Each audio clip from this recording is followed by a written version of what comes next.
Hey guys, I'm sure many of you dreaded the thought of the SAT.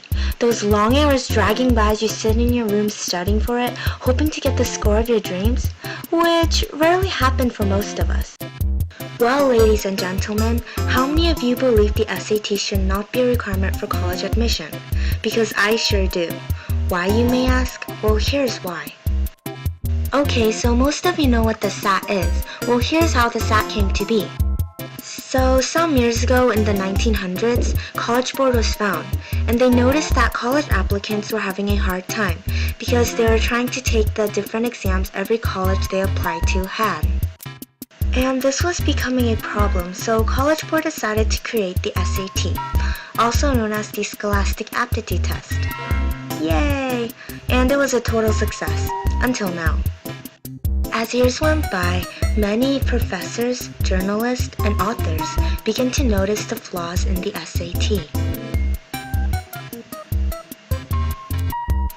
William Hiss, a former dean at Bates College in Maine, found that there was little difference in grades and graduation rates between test submitters and non-submitters.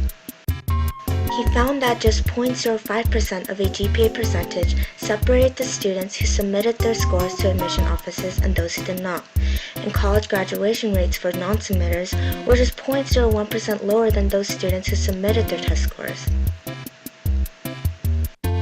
Eric Westervelt, an education correspondent, noticed that many students with high GPAs had only an average score on their SAT, so their hard years of work in high school just goes down the drain because of the SAT, and they can't even get into the college they want.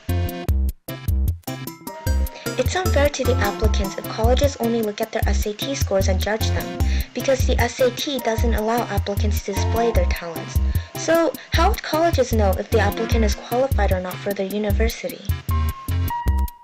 I mean, people with low GPAs could get high scores on their SATs, and there's a reason why their GPAs are so low. I'm not saying colleges only look for the SATs, but they lean more towards the SAT. So, if an applicant with a low GPA gets a perfect score on the SAT, college will actually consider accepting them, and won't consider accepting those who have high GPAs and low SATs. GPAs are what determines the applicant's study habits, because GPAs are the applicant's sweat and tears of high school. The SAT is only just a 4-hour test. How can that be compared to the GPA? The SAT does not help colleges select better applicants because it does not define the applicant's study habits.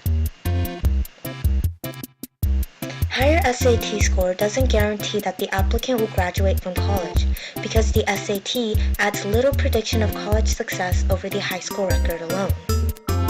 James Cruz, an American author, did some research and even wrote a book called SAT Wars. He found that rank alone and rank plus SAT policies decrease the number of false positives, acceptance of students who will fail, and false negatives, rejections of students who would succeed.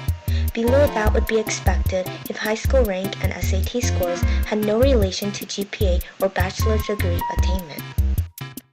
High school might have been a joke to some students, so they spent their high school year wasting time and not caring about their GPAs. However, most of them will probably understand that college is where the future is determined. Another thing is, the test is inaccurate, because the test is mostly made up of multiple choice questions, which means anyone can get the answer right. Even a trained monkey could probably get the answer right without even knowing what it's looking at. Which is why the SAT is too costly. Paying for such a test could be seen as a waste of money and time.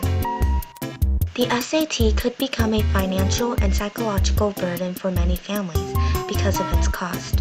Also, if the applicant gets a score that the college they apply to aren't satisfied with, they need to pay again and retake it again.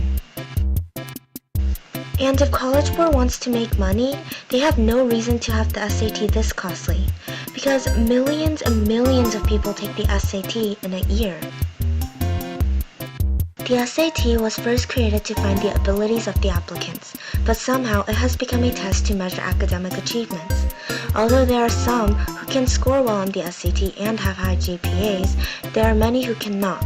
And so, ladies and gents, hope you understand why the SAT should not be a requirement for college admissions. created using Powtoon.